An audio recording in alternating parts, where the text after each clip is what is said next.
De regreso a Imagen Pública Televisión. Como cada semana recomiendo aspectos de calidad y por supuesto tengo que recomendar a Martín Polanco Atelier. 27 de febrero, casi esquina Leopoldo Navarro. Antes de subir el elevado, antes de la Leopoldo Navarro, ahí usted viene desde la Máximo Gómez hacia la Leopoldo Navarro, a la derecha, ante el elevado, ahí va a encontrar a Martín Polanco Atelier. Miren qué chaqueta más hermosa. Se ve perfectamente con esta corbata combinada y este pañuelito que Martín también suele enviarme para combinar mi outfit. Estoy con un invitado especial, un invitado que solo Imagen Pública Televisión se da el lujo de vez en cuando tenerlo. Y es mi amigo, mi gran amigo, además una persona que con él podemos hablar cualquier tema porque es una persona que se ha preocupado de meterle al tutú, como dicen en el campo, meterle a su cerebro contenido del bueno. Julián Padilla. Mariano. Bienvenido, hermano. Mis afectos también son recíprocos. Gracias, para mí un honor. Gracias igualmente. Julián, en estas semanas que han pasado, hemos estado muy de cerca porque el Dios Todopoderoso, que siempre tiene planes con nosotros y mueve sus hilos a conveniencia, te puso de pronto en Buenos Días República, en una entrevista que te hicimos inicialmente y luego empezaste a volver al programa de manera, pudiéramos decir, paulatina, tocando temas de contenido social, pero con una pizca económica, sí, analizando un poco la sociedad dominicana, que regularmente no es vista con objetividad, porque cada uno de nosotros tiene nuestra subjetividad y es digno y es propio que cuando hagamos un análisis, pues nuestra subjetividad o partidaria o económica o empresarial, pues se vea mezclada con esa opinión. Pero hay un fenómeno que quiero analizar contigo, un fenómeno que en República Dominicana está sucediendo y son las marchas y las protestas sociales. Recordaremos, usted lo recuerda, querido público, que República Dominicana hace unos años empezó una fuerte, pudiéramos decir, marcha, protesta, demanda hacia que se invirtiera el 4% al sector educativo. En ese momento el color era, ¿cuál era el color? Amarillo. Y se logró el objetivo.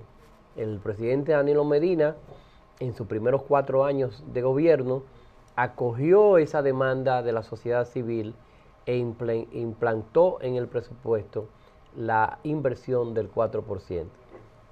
Pero ahora la lucha es hacia la transparencia, hacia el cese de la impunidad. Contigo quiero analizar un poco ese fenómeno social de comunicación, de disgusto, de deseo de cambios que está haciendo nuestra sociedad civil. ¿Cuál es tu parecer en ese sentido? Mira, yo creo que la historia en República Dominicana ha ido acumulando una serie de experiencias que ha hecho que la población, en principio, se sintiera indefensa y por muchos años se conformara sencillamente con quejarse y con sencillamente volver a enamorarse de los diferentes proyectos políticos que le fueron ofertados en cada cuatrenio, con algunas alzas, con algunas bajas, con un proceso incluso de cambio en el tipo del tipo de protestas que se hacían, a veces matizadas, con desórdenes y esas cosas. Y finalmente pues se está convergiendo en un tipo de protesta, yo creo que coayudado por las mismas redes sociales, que en cualquier momento la gente se entera de lo que está pasando, y al mismo tiempo sirve no solamente de medio de comunicación y de información, sino también de denuncia. Y yo creo que eso también ha hecho que se cuide un poco más la manera como se están manejando las cosas. Yo creo que la República Dominicana ha ido creciendo como país, madurando como país en ese sentido, aunque todavía hay muchas cosas pendientes. Hay una deuda social acumulada que los partidos políticos tradicionales han ido acumulando, valga la redundancia, en favor de su pueblo. Yo creo que la República Dominicana merece ser feliz. Y yo creo que hay un paradigma que pudiera estar retomándose y permitiendo que el país vuelva a lo básico, en el sentido de volver a ser esas personas alegres, esas personas cálidas, esas personas que eran capaces de detenerse en el camino y ayudar a cualquier persona sin temor.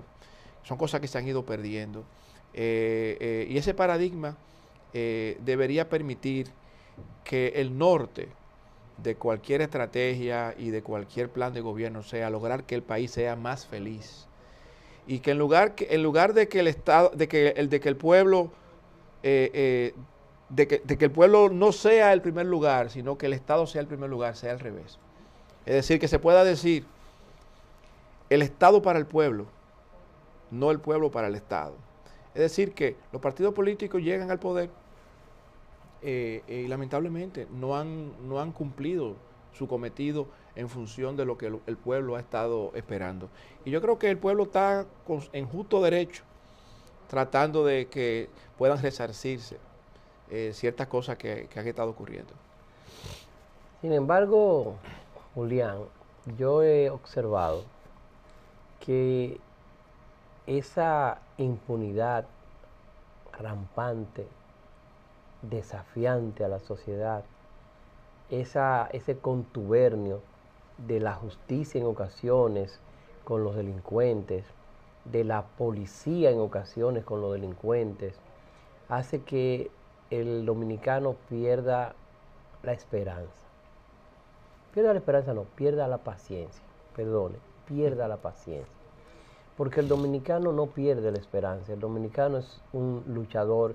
En la charla que tuvimos magistral del teniente general Soto Jiménez, que tuve el honor y el placer de estar contigo, porque estuviste junto a mí en esta charla, Soto Jiménez decía que el dominicano es una persona paciente, pero que un día dice, es más, tú vas a ver. ¿Sí? Y cuando llega ahí es que se desborda la paciencia y puede cometer cualquier imprudencia incluso. Y yo creo que estamos llegando a ese nivel porque en pantalla vamos a ver algo que en Latinoamérica se ha medido y es lo que se llama la justicia por su propia mano. La justicia por su propia mano son acciones que los ciudadanos comunes hacemos cuando estamos cansados de esperar que las autoridades respondan ante violaciones a derechos civiles, ante delitos que cometen los ladrones, los asaltantes, los violadores. La policía lo atrapa, la justicia lo suelta. Entonces llega un momento donde ese ciudadano dice, no más, la justicia la vamos a hacer nosotros. Y por eso República Dominicana, y oigan el dato, querido amable televidente, porque lo van a ver en pantalla, si ya no lo han visto, le pusieron la gráfica, y es que estamos ocupando el primer lugar en Latinoamérica de la ciudadanía que toma justicia por su propia mano.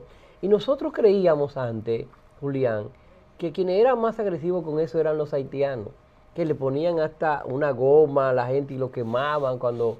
Pero no, somos nosotros los dominicanos, hartos de e impotentes de la violencia de nuestro derecho, hacia nuestro derecho, de los delitos que cometen los delincuentes de cuello blanco y delincuentes comunes. Entonces estamos tomando justicia por nuestra propia mano, matando a la gente que entran a nuestros barrios, a nuestras casas, amarrándolo y dándole golpes, que se ha visto esto, quemándole incluso las casas a gente que detectan en los barrios que han violado a una niña o que han hecho tal o cual cosa. Y eso es peligroso.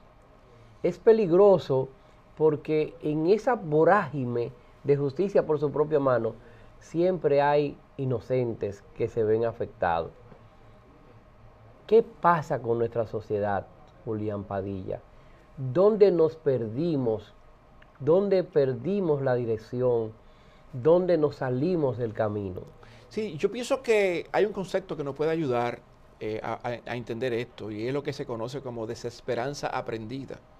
Y llega un momento que ese haber aprendido no tener esperanza, en un país donde miles de jóvenes se gradúan, por ejemplo, en una universidad, cada rato uno se da cuenta de que salen 400 nuevos profesionales a la calle, y salen a la calle de verdad, porque muchos de ellos van a tener que conchar, muchos de ellos van a tener que dedicarse a otras actividades que no son las propias a lo que estudiaron. Es decir, que de repente hay muchas personas que no tienen la oportunidad de desarrollarse ni como persona ni como profesional. Todo eso va acumulando una desesperanza cuando la gente cree que no tiene la oportunidad para desarrollarse. Y entonces llega un momento en que conjuntamente con esa miseria, porque ayer decía el orador invitado, y citó creo que erróneamente a un líder político cuando decía que éramos un país pobre o que éramos un país mal administrado. Un país rico, pobremente administrado. Sí, pero también ese mismo líder planteó en una ocasión que pobre no solamente era aquel que no tenía empleo, sino aquel que no sabía cómo trabajar. Y el reto que tienen los muchachos que salen de las universidades es realmente poder tener un oficio. Muchos de ellos salen con un título, pero no saben qué hacer con el conocimiento que tienen, porque no han tenido la oportunidad de tener experiencia de practicar trabajo y de practicar el aprendizaje. Muy pocas carreras realmente someten al estudiante en desarrollo a un proceso práctico, donde el ejercicio de su profesión pues, se pueda ver como algo que se desarrolla. Entonces, toda esa situación que tiene que ver con el empleo, con la posibilidad de ser productivo, dicen que el ocio es la madre de los vicios. Y una cantidad de gente, mucha que no estudió porque no tuvieron la oportunidad de estudiar, otros que estudiaron y que ven que no les sirvió de nada porque no consiguen empleo, se suman a una serie de gente que tampoco les interesa eso y que entienden que su vida debe ser delinquir. Otros que lo que ven es el ejemplo de una serie de personas, estudiadas o no, pero que de repente cambia su estatus económico de una manera milagrosa y ostentan en las calles esos dineros que mucha gente entiende que eran del pueblo y que de alguna manera ahora pasaron a ser parte de una persona. No importa cómo se llame, estamos hablando de una situación de 30, 40, 50 años. Y entonces eso ha creado una cultura en la República Dominicana, una cultura donde la gente quiere tener su oportunidad también para lo mismo. Y ante esa situación generalizada, estamos entonces hablando de eso que tú mencionas, que es la transparencia, que es la impunidad, que es el hacer justicia por sus manos. Llega un momento en que no solamente se produce la desconfianza entre nosotros mismos, ya la gente no piensa que el otro tiene buena fe. No importa que se trate de una conversación sencilla o que se trate de una negociación o de un servicio. Imagínese usted si se trata de una situación en una litis o en una situación donde se arriesga la vida de alguien. O sea, la desconfianza y la parte que se ha perdido, yo creo que ha sido la institucionalidad en la República Dominicana. No hay respeto por las instituciones ni por las autoridades. Como consecuencia de todo este drama. Como consecuencia del irrespeto que las autoridades han tenido. Claro, claro, porque cuando les ha tocado fungir en sus respectivas posiciones, pues han abusado del poder. Y en vez de utilizar el poder para servir, han utilizado el poder para servirse. Y entonces eso ha creado realmente una situación que se ha generalizado en el país. Se han proliferado los partidos políticos, muchísimos partidos políticos. No reúnen ni 3 gatos. Yo no sé cuántos presidentes o aspirantes a presidente de la República hemos tenido, que quizás tenemos ahí un dato comparable con otros países de la región.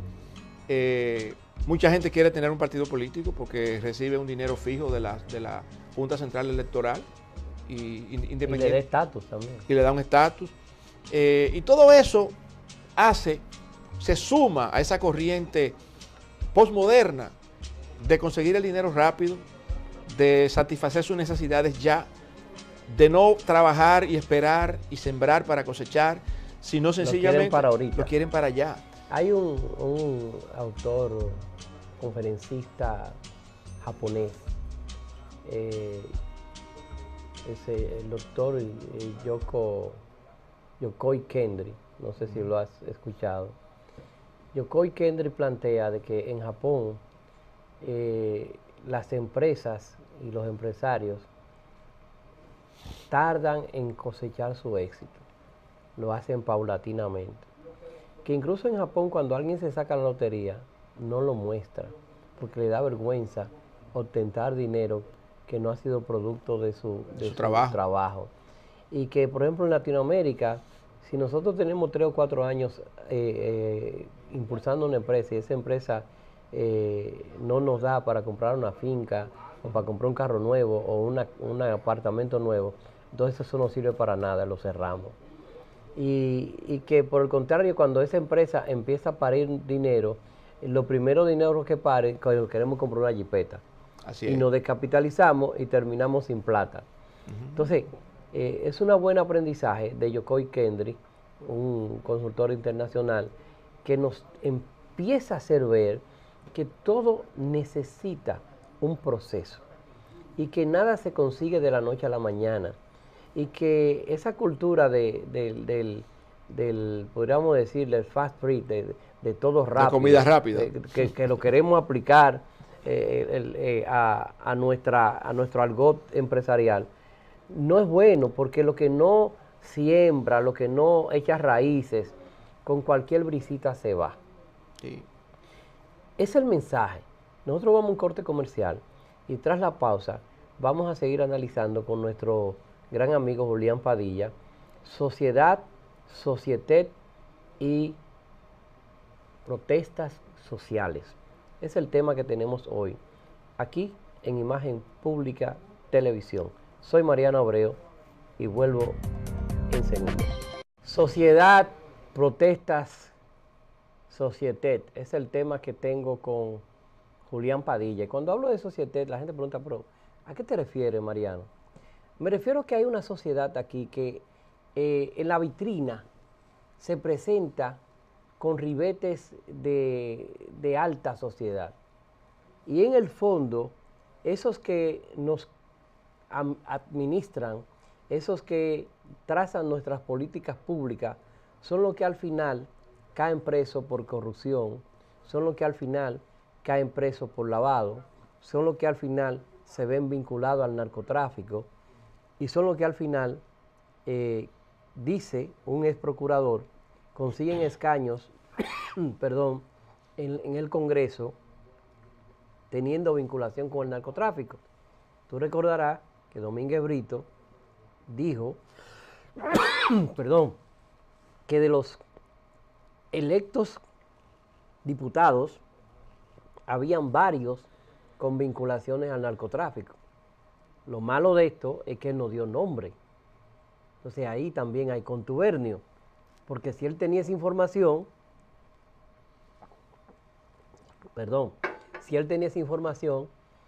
debió denunciar, debió actuar, porque él es era el Procurador General de la República.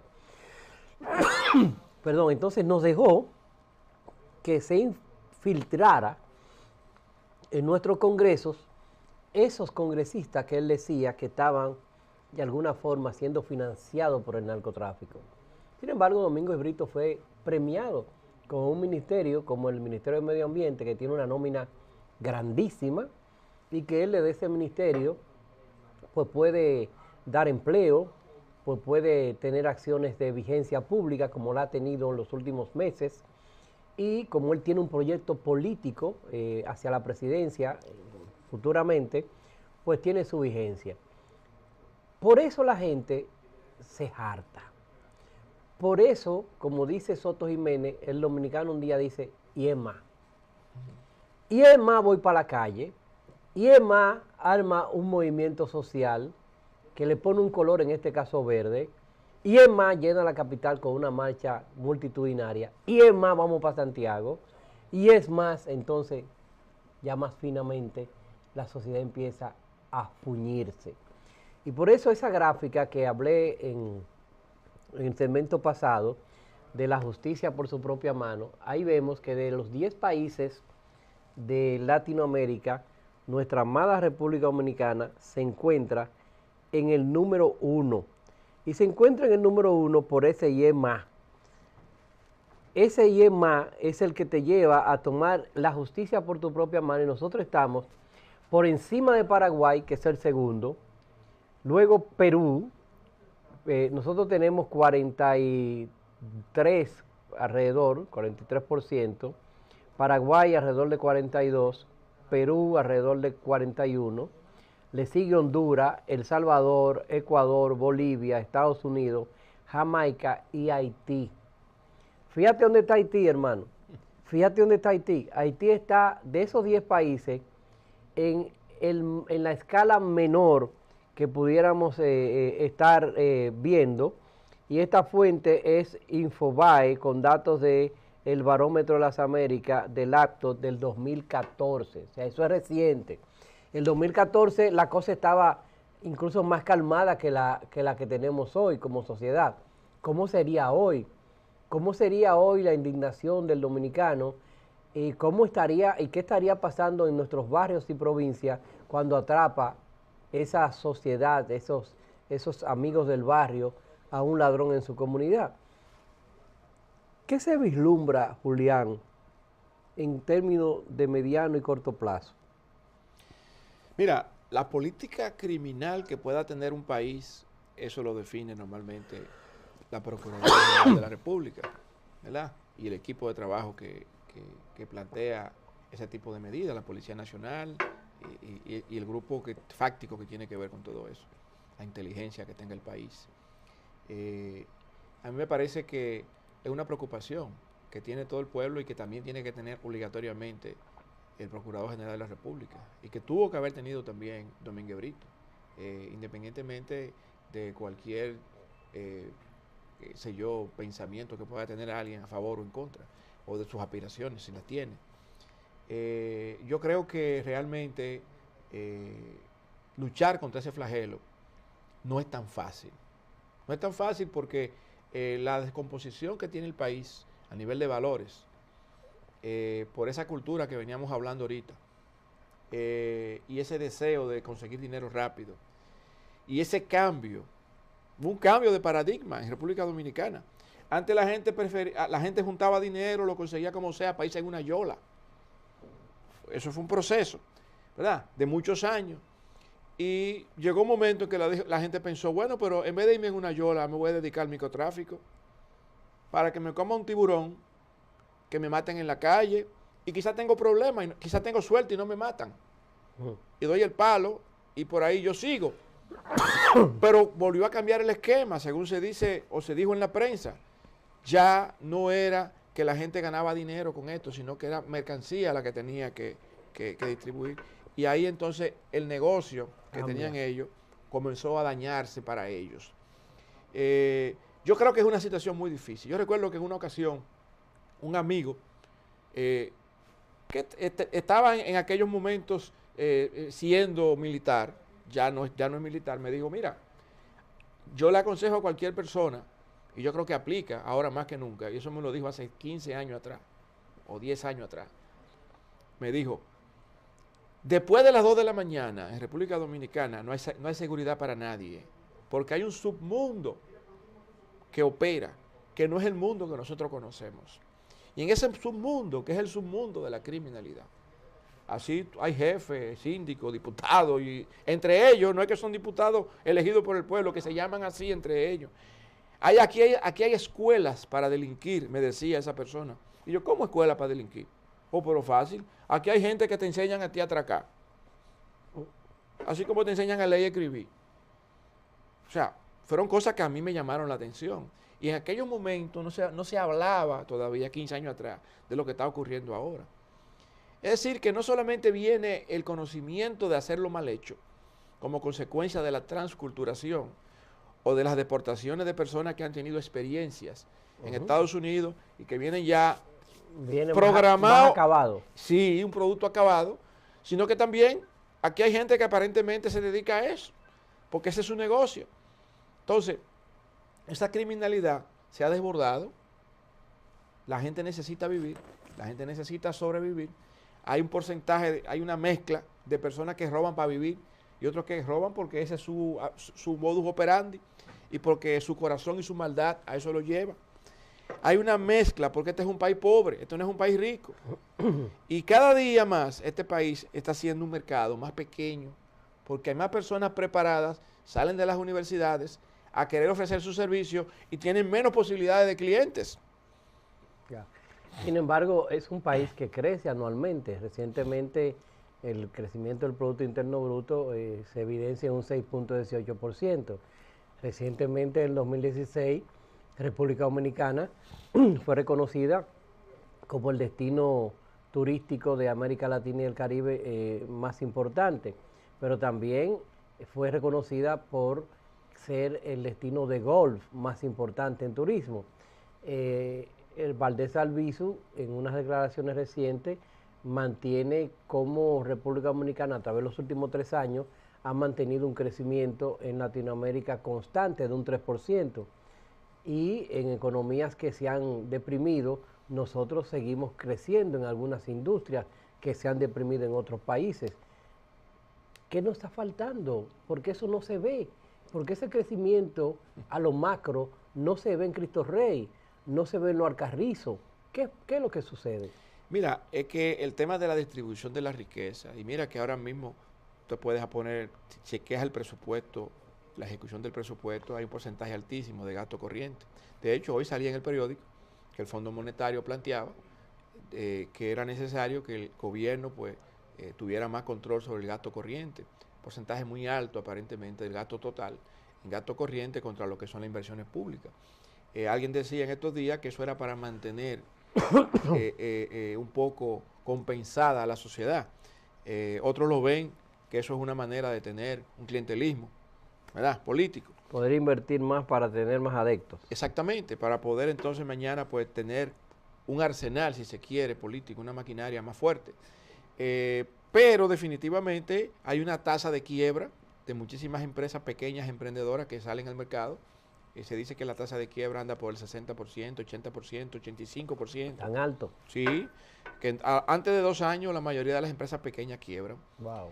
Hay muchos factores y muchas razones por las cuales quiebran, pero evidentemente de que hay situaciones que tienen que ver con el costo de operar, costo de la energía, impuestos, el tema de del mismo conocimiento que tiene el dueño o la necesidad de que sea el dueño que lo haga porque el que sabe hacerlo es él, la imposibilidad de mantener una nómina y de crecer. Hay ciertas cosas que no hacen que una pequeñita empresa, una microempresa pues se desarrolle. A pesar de que hay préstamos ahora y todo eso, pero como quiera que sea. Y esas personas desmotivadas son las que van a las marchas. Esas personas desmotivadas son las que compran un poloche verde y se lo ponen. Esos dueños de empresas en quiebra y emprendedores son los que un día deciden marchar y decirle no más, porque la corrupción, la impunidad, el dinero que ustedes se están llevando a los bolsillos, es el dinero que me han cobrado a mí de mis impuestos, a razón de incluso yo quebrar por estarlo pagando y ustedes enriquecerse. Señor, bueno, muchas gracias. Gracias, Mariano. Muchas gracias. Julián Padilla fue nuestro invitado, una persona con la cual siempre podemos conversar. A usted, cuídese, mímase, apapáchese. Usted es la persona más importante del planeta. Muchas gracias por su sintonía. Nos vemos pronto.